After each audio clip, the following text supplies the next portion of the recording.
It might have the style of what we call an imprecatory psalm. It may have a lament psalm, a psalm of thanksgiving. It has several different styles in it. So it's a little bit hard to categorize and to understand, how to interpret it.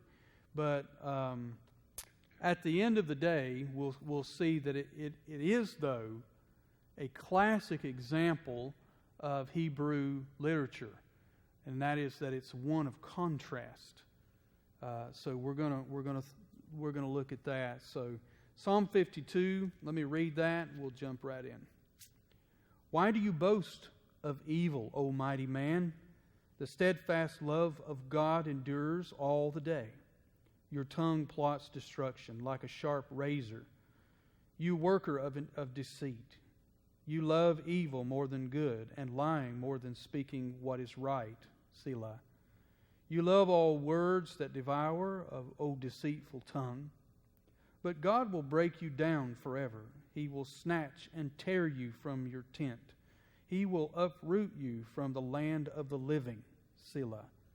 The righteous shall see and fear, and shall laugh at him, saying, See the man who would not make God his refuge, but trusted in the abundance of his riches.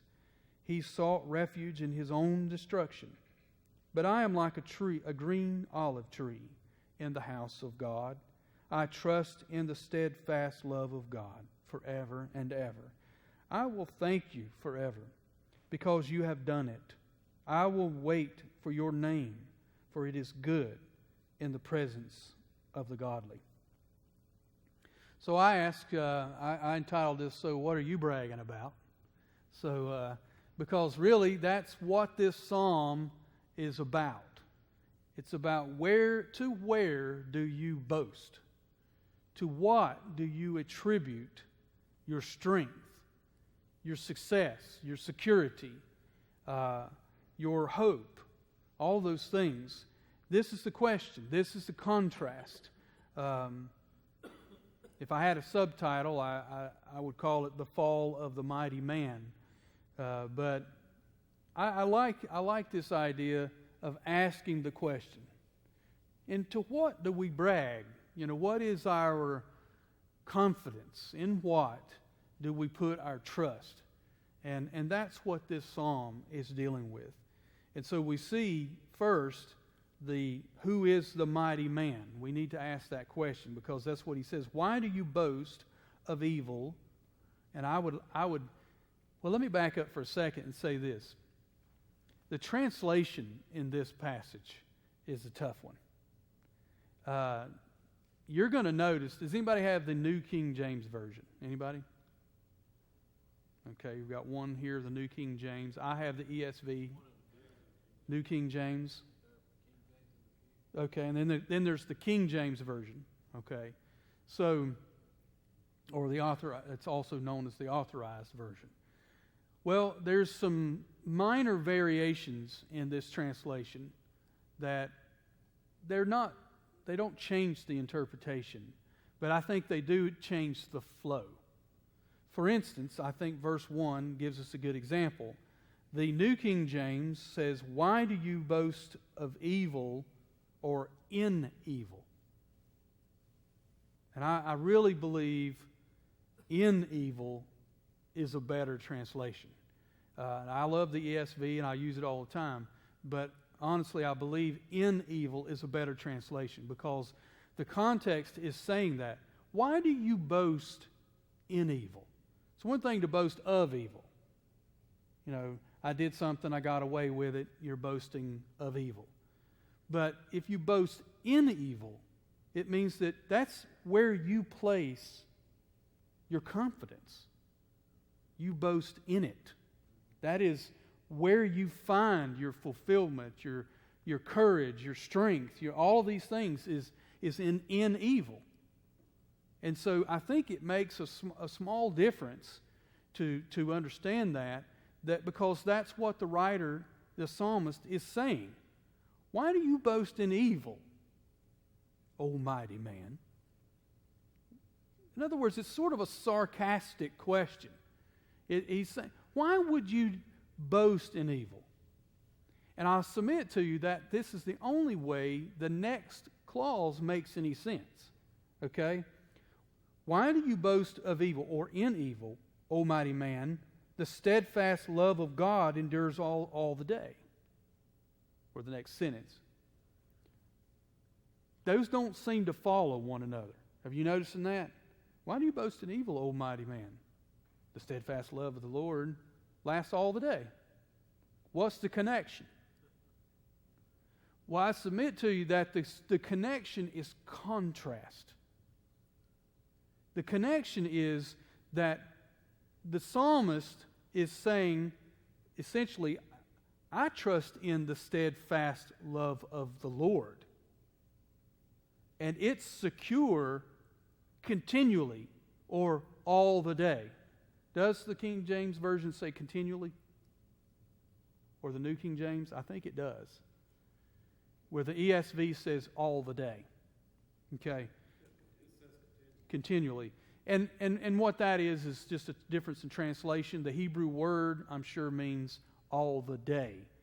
We don't really use that term. We use the term continually. So, it's not wrong to translate it all the day, but does it really communicate? And I think what's happening is the psalmist is saying, why do you boast in evil, O mighty man? Mighty man. When the steadfast love of the Lord lasts continually.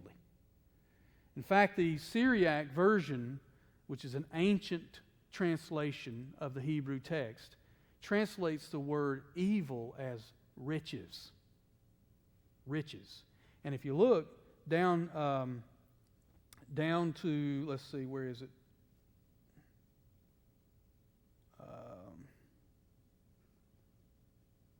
Verse 7. See the man who would not make God his refuge, but trusted in the abundance of his riches. That's another reason why the word evil there carries the idea of someone who is wealthy and powerful. And so the psalmist is saying, "O mighty man, O the people a man that the world would consider mighty. They're wealthy, they're powerful, they're prestigious. They trust in their ill-gotten gain." The psalmist trusts in the steadfast love of the Lord, which lasts continually. Did you see that?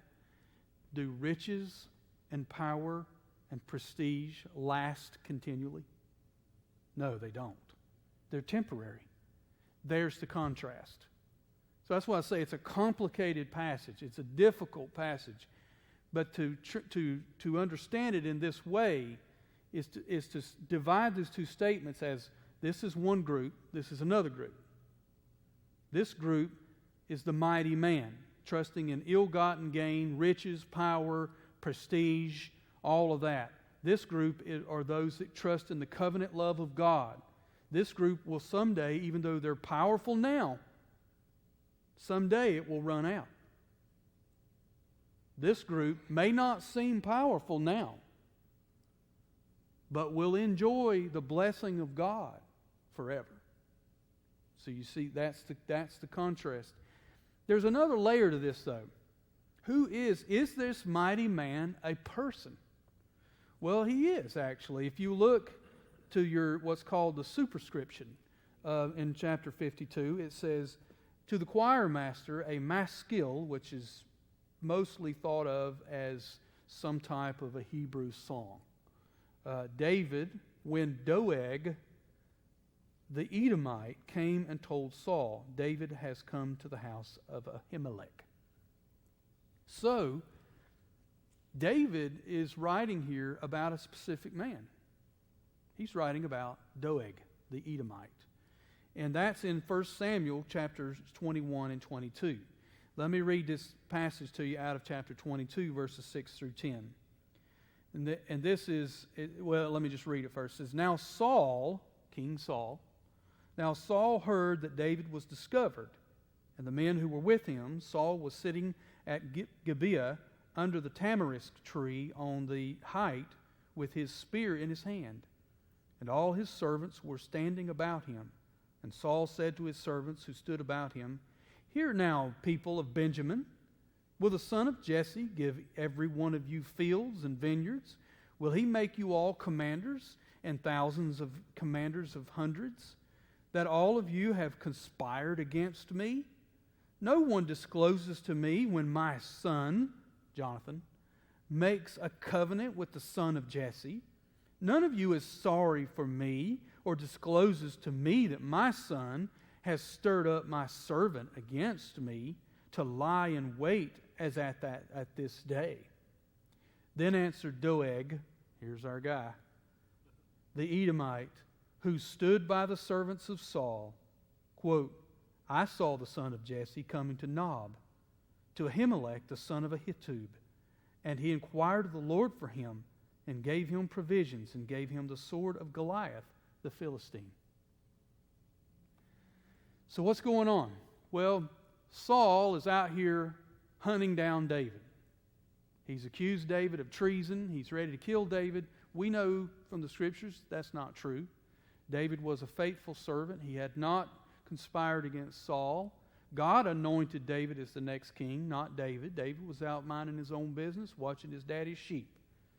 You know, he's done nothing but serve Saul. But Saul, anyway, is jealous and ungodly, and God's blessing has been removed from Saul. So Saul is now angry, and he's trying to kill David as his competitor. So, well, of course, David and Jonathan, Saul's son, have become best friends. And Jonathan has become convinced that Saul actually is trying to kill David.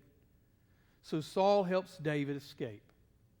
While Saul is out here with the military trying to find David, Saul's sitting here under a tamarisk tree and with his spear in his hand, and he starts lecturing his guard. So all you guys don't care about me. All you guys take up for my son and how he's turned my servant against me. Nobody feels sorry for me, blah, blah, blah, blah, blah, you know. And of course, apparently all the guys just kind of stood there at attention and never said anything. They still didn't speak up. But then there is one guy, Doeg. And notice the Bible calls him what? An Edomite. So he's not an Israelite, is he? He's the son of Edom. Do you remember who Edom was? Or who the children, the people who became Edomites? Does anybody know that? Those are the descendants of Esau. Do you remember who Esau is? He's the one that Jacob stole the birthright from. So here we got it. We've got an Edomite, a descendant of Esau, turning the king Saul against David and Jonathan. So there, don't miss that. That is connected, okay? And that's on purpose. But what happens is Doeg then tells on David. He happens to see David go to the priests and seek counsel from the priests and prayer. And the priests gives to David the sword of Goliath and, some food to eat, this kind of thing. And Doeg tells on him. So Saul then goes after them there. So we see that in this passage, number one, we're dealing with a real person. But we're also dealing with a type of person. A person who does not trust in the Lord. A person who trusts in his own words, in his own strength, in his own power. That's what Doeg is. He's a symbol of that. And so we need to see it in its historical context, but we also need to see who Doeg represents. Here's a guy that could care less about the priests of God. He could care less about the Word of God. He could care less that David was the next covenant king. or the covenant of David. He could care less about any of the glory of God or any of those things. All he wanted was power and prestige, and he had an opportunity to get it, and all he had to do was rat on David, and it didn't matter how many people got killed in the process. Saul was going to reward him for this knowledge, and Doeg knew every bit of it. He knew what he was saying was going to bring blood down on people's heads, but he traded his information for power. That's what's going on here, and that's exactly what David is going after. In verse 1, he says he makes his boast in evil, and we talked about that.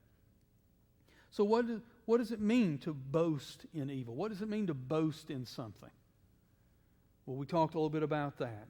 What do we put our trust in something? What do we brag about? You know, it's okay to brag about God. Brag about God all you want. You know, if you want to be a braggart, that's okay. Just brag on God. You can't brag on yourself. You know, that's not okay. But we can brag on God all day.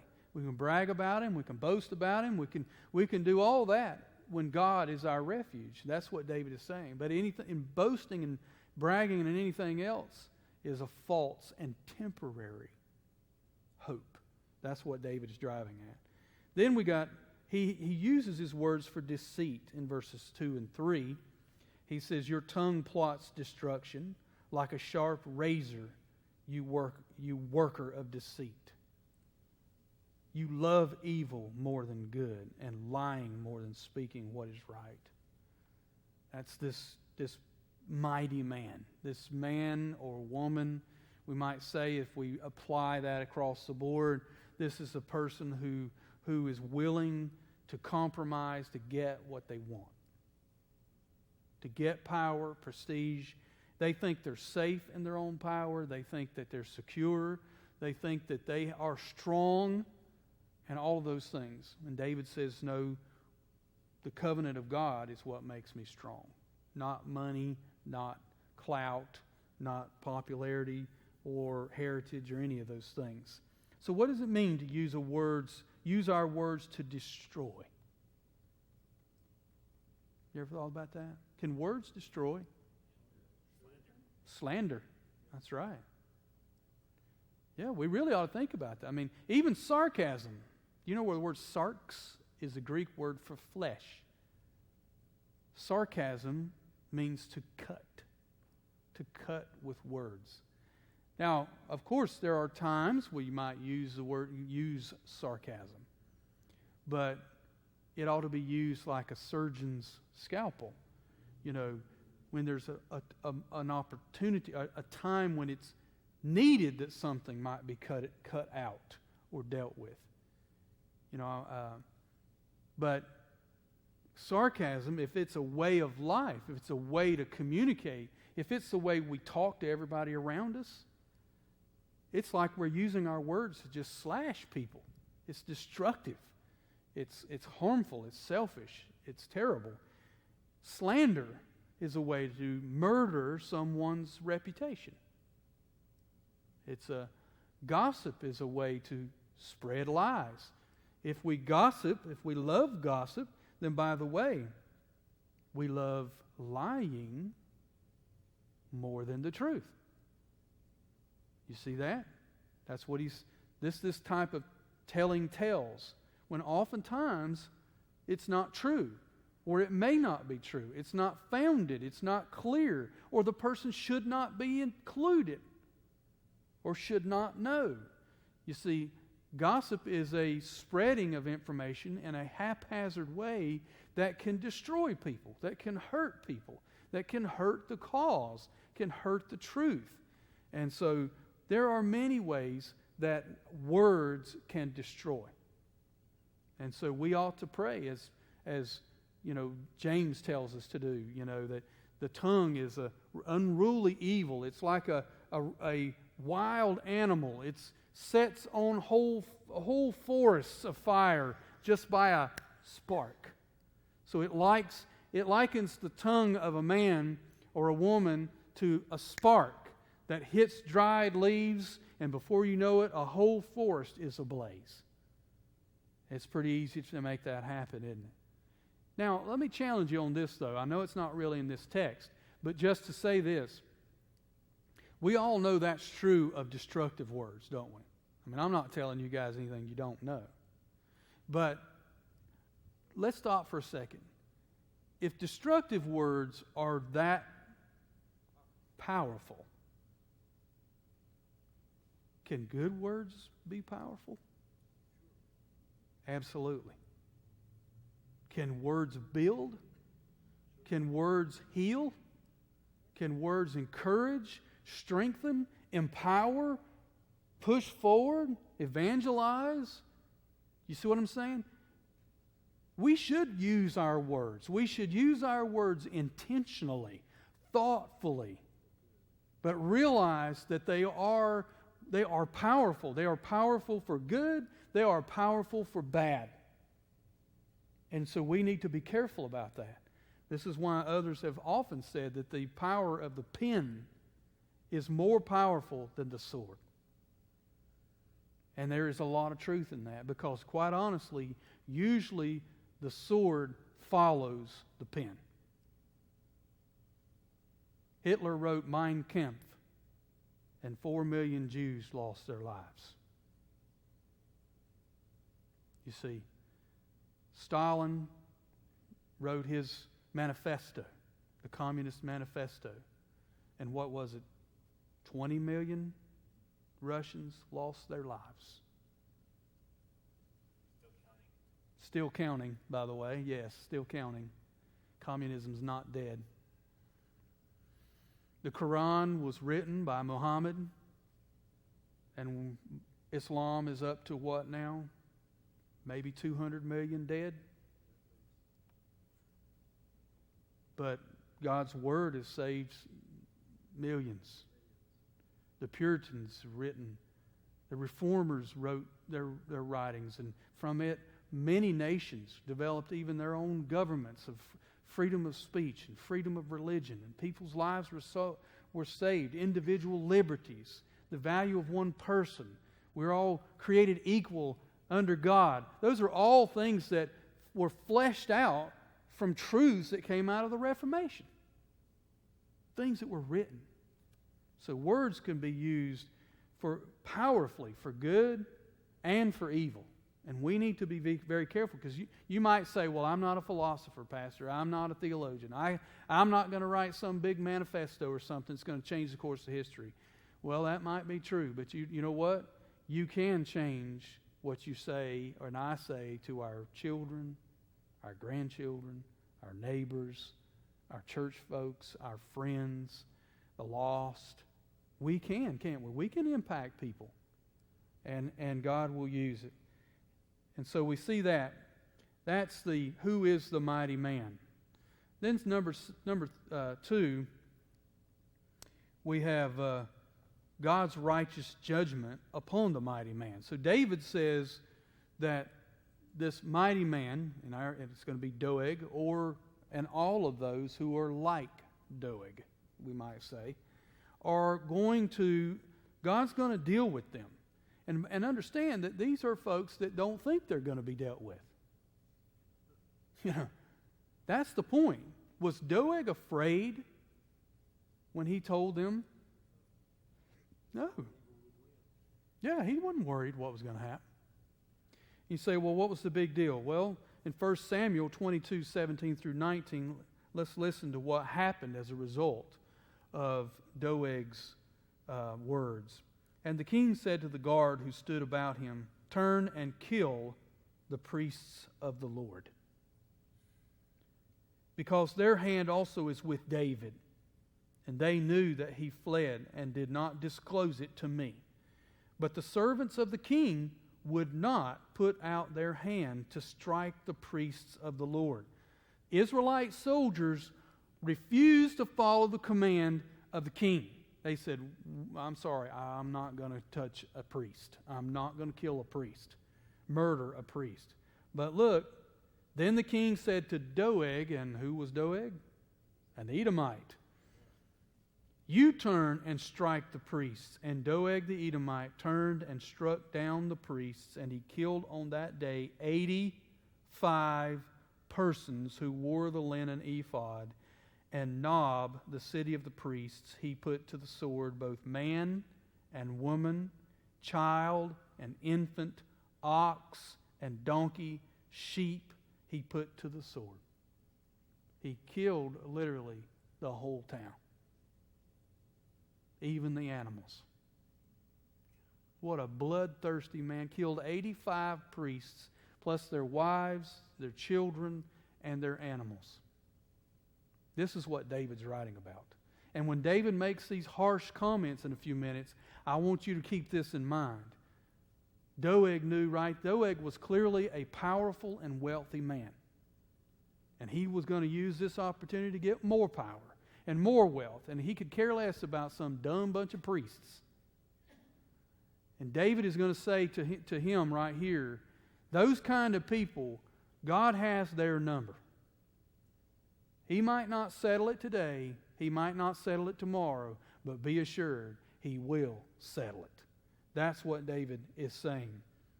He says, God will break them down from their place of height. Look in verse 5. But God will break you down forever. He will snatch and tear you from your tent. He will uproot you from the land of the living. There's some metaphors here. We're supposed to see some pictures here. He says He'll break you down. God will break you down. In other words, it's almost like a tent that's been erected. And God gives you this picture in your mind of a tent. And the tent is up on a hill. And it's a place of symbol of power and height. And what David is saying, listen, you think you're so high and mighty? You think you can't be touched? You're untouchable? God is going to reach up and take your tent down.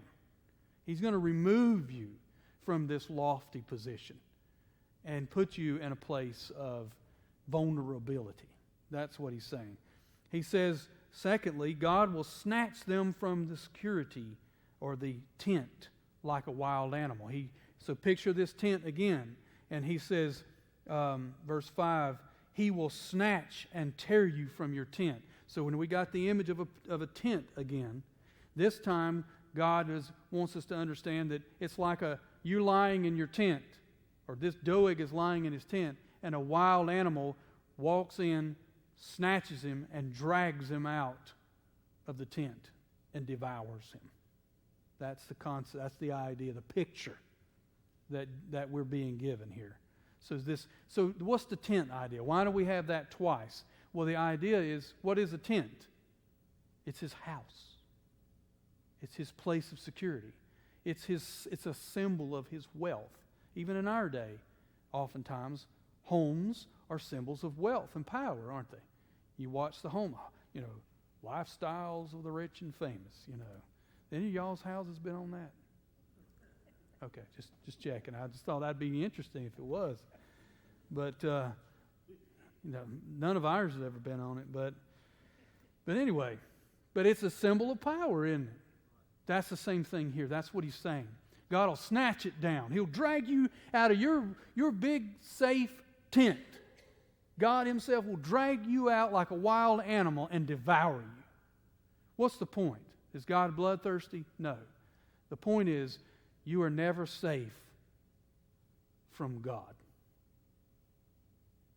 Doesn't matter. Punishment, yeah. What he's saying is, he's saying, Doeg, you may be powerful, you may have all that, but God was going to deal with you. And it doesn't matter how big you are, He will take you down at some point. And the truth is, there are many throughout history that have shaken their fist at God, and they've been powerful, and they've been aloof and separate, and nobody could touch them. They were untouchable. And many lost their lives at the hands of these people as they fought against God.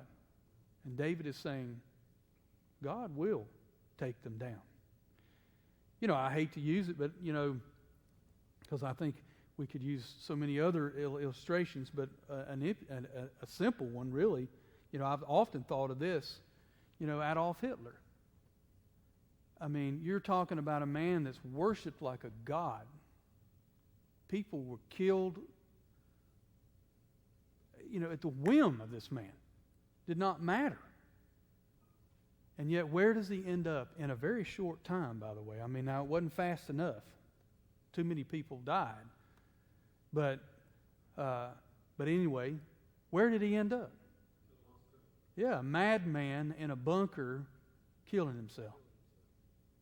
Literally gone crazy. Oh my, how the mighty man has fallen. The Führer is reduced to a maniac in a bunker. And can't even face the piper then, he takes his own life as a coward. But because he saw the Allied troops were moving in on him.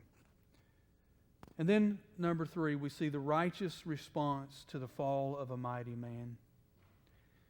The righteous response of the fall to the mighty man. We see in verse 6, the righteous shall see and fear and shall laugh at him, saying, see the man who would not make God his refuge, but trusted in the abundance of his riches and sought refuge in his own destruction.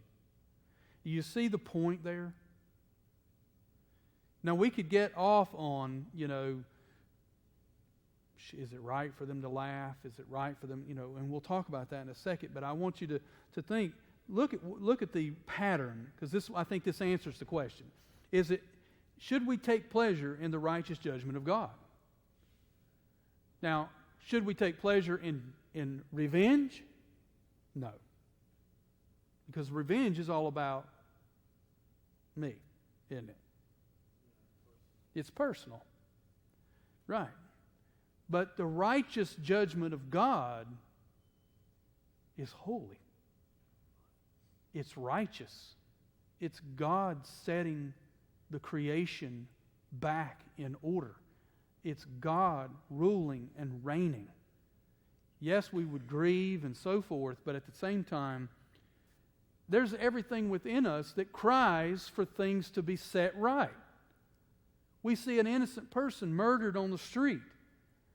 We all, if we have any conscience at all, we think there's something to be done about this. We hear about the lady that put her children in the car and drove the car down into the water, and those poor children drowned right there in that car, not able to get out. We've heard stories like this over and over, and everything within us just wants to change that, to stop that, to not necessarily even make that person pay, but just to stop it. Why can we not stop doing these terrible things? Well, no, we can't, because we are depraved sinners. The Bible is the only book known to man that explains man's problem. We are sinners, separated from God. That is the only thing that explains why we are what we are. Intelligent, can be loving, thoughtful, and vicious and evil beyond belief. Why? Because we were created in the image of God, but we rebelled against Him and fell into sin. And until we are restored, darkness and sin dwells with us. And there is no escape except for through God Himself. So to delight or take pleasure in the righteous judgment of God is not evil. It's right. This is why the saints in the book of Revelation cry from under the altar, "How long, O Lord, how long will you not judge?" They're not vengeful. They're not hateful. They are hopeful.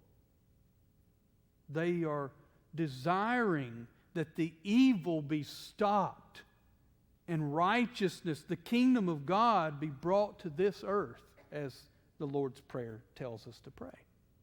That's what they're praying. But is there some sense in this where, there's that laugh, he says, of finally judgment comes. The righteous shall see and fear. There's sight. There's fear. There's an awe of God. And then there is the joy that's to see that God is giving these bloodthirsty, ill-gotten people what they have dealt so readily to everyone else. The righteous shall see and fear and shall laugh at him, saying, and look what the content of what they say, See the man who would not make God his refuge, but trusted in the abundance of his own riches and sought refuge in his own destruction. It sees the laughing is not at the pain of the lost. The laughing is at the foolishness of the lost. See the man who refused to take God as his refuge, but places as his refuge his trust in his own destruction. The man is being destroyed by God because of how riches and power and ill-gotten gain has done him wrong, has led him astray.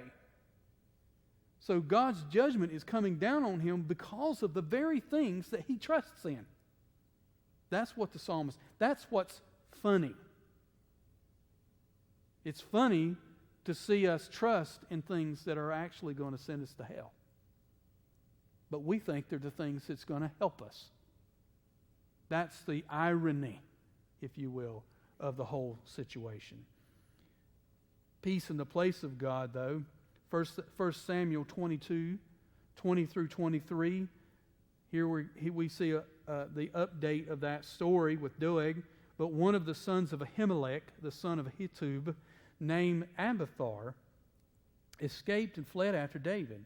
And Abiathar told David that Saul had killed the priests of the Lord. And David said to Abiathar, I knew on that day when Doeg the Edomite was there that he would surely tell Saul, I have occasioned the death of the persons of the father's house. Stay with me. Do not be afraid, for he who seeks my life seeks your life. With me you shall be in safekeeping.